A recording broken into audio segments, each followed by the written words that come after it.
If you're watching this video, you are probably into typology. You're probably into studying Myers-Briggs personality temperaments. You're probably into studying Carl Jung and the Jungian functions and all these things. And so you might have been wondering, did this really start with Jung? Did it really start with Myers-Briggs systems? What is the history of typology? Is there a personology, if you will? This video is for you.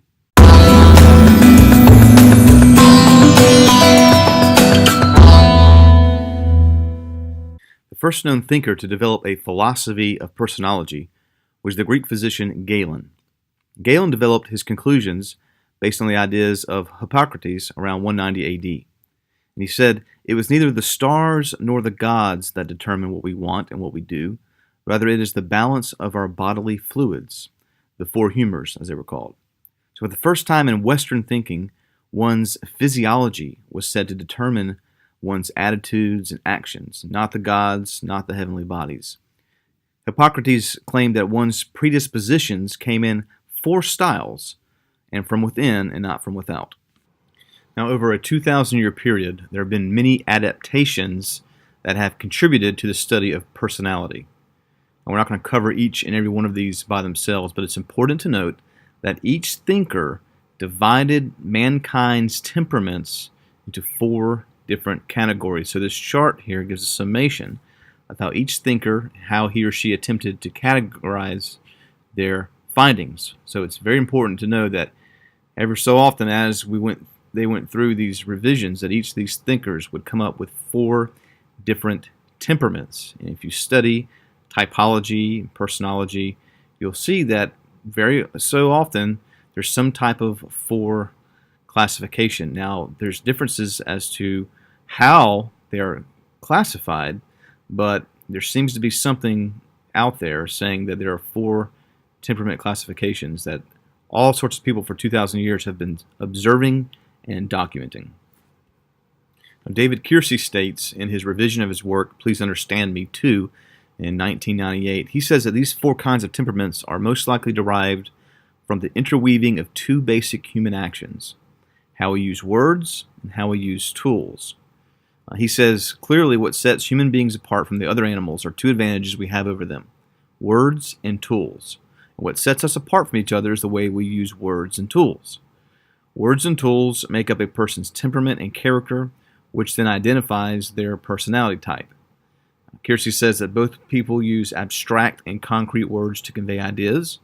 People use tools such as chairs, tables, books, cell phones, computers, that enable them to pursue their goals and their dreams, and that people use different tools to accommodate their dreams and goals, and then they choose which tools to use these based on their temperament. And so observing people's uses of words and tools then gives us a convenient and accurate way of determining their temperament, according to Keirsey. Now, many people are familiar with these personality temperaments because of the Myers-Briggs system, the MBTI personality inventory.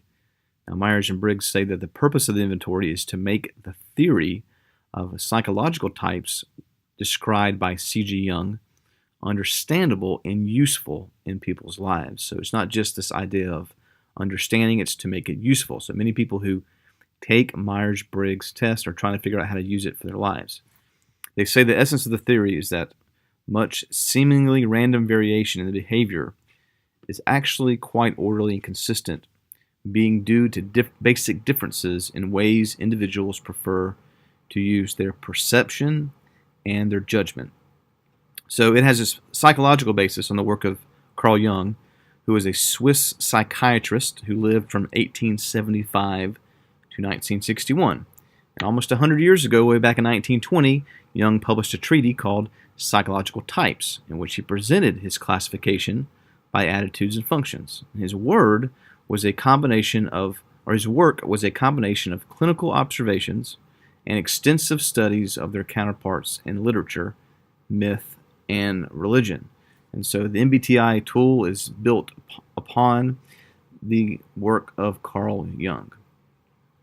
Now, Isabel Briggs Myers and Peter Myers explained that these basic differences concern the way people prefer to use their minds. It's a preference, specifically the way they perceive and the way they make judgments.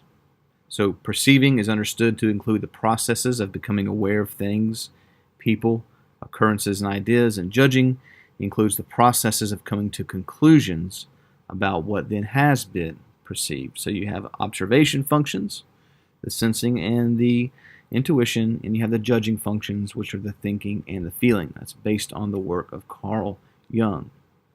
The functions that Carl Jung spoke of were feeling, thinking, intuition, sensing, and each one is extroverted or introverted, and we all have 4. Some people say we have 8 based on how we use them. So those are the 8 cognitive functions.